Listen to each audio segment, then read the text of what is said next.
মুরগি বিক্রেতা থেকে পৌরসভার মেয়র নির্বাচিত হয়েছিলেন তিনি। নির্বাচিত হওয়ার পরই নিজস্ব বাহিনী গঠন করে কেবল হতদরিদ্রদের জমি নয়, দখল করেছেন মসজিদ, মন্দির, নদী, এমনকি জেলখানার খালও। তিনি বরিশালের বাকেরগঞ্জ উপজেলা আওয়ামী লীগের সাধারণ সম্পাদক লোকমান হোসেন ডাকুয়া।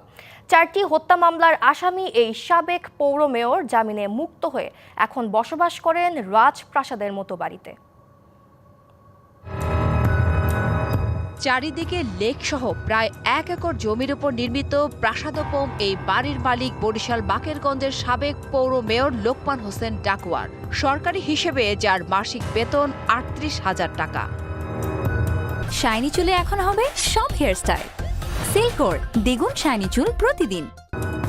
2011 সালে পৌরসভার মেয়র নির্বাচিত হওয়ার পর ক্ষমতার অপব্যবহার করে গড়ে তোলেন নিজস্ব সন্ত্রাসী বাহিনী। 13 বছরে এই বাহিনী দিয়ে হতদরিদ্রদের অন্তত 50 একর জমি জবরদখল করেছেন।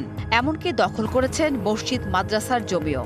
অসহায় যাদের স্বামী নেয় তাদের ঘর দিয়ে কিন্তু কিছুই আমাকে দে নাই, আরো বরঞ্চ এই যে জায়গা আমাকে এনে নাই সেই দখল করছে। এ জায়গায় গুচ্ছ গেরাম হইবে, এই কইয়া বানছে, আরে আমাকে তা যার জাহান যিনি পাই সেটি হয়ে পারতেছে।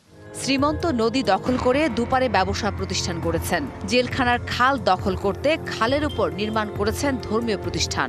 এই শ্রীমন্ত নদীর পারে আপনার সাবেক পৌর মেয়র লোকমান হোসেন ডাকুয়া অবৈধ স্থাপনা নির্মাণ করে লক্ষ লক্ষ টাকা আত্মসাৎ করে নিয়েছেন। সে তো ভূমিদস্যু, আজকে সে বাকেরগঞ্জে শত শত কোটি টাকার মালিক, সে বিশাল বাড়ি গাড়ি, কোনো কিছু তো তার অভাব নাই।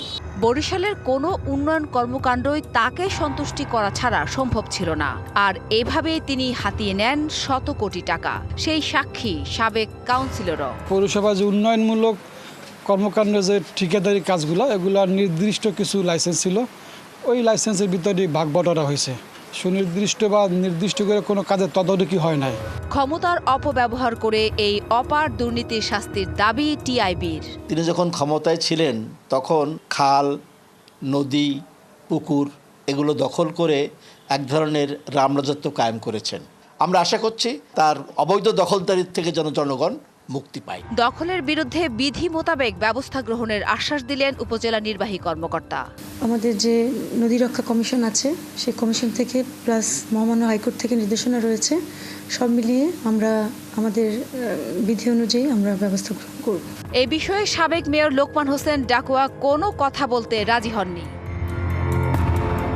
5ই আগস্ট পরবর্তীতে 4টি হত্যা মামলা দায়ের হয় তার বিরুদ্ধে। 2 মাস কারাগারে থাকার পর বর্তমানে জামিনে রয়েছেন এই মেয়র। DBC news desk.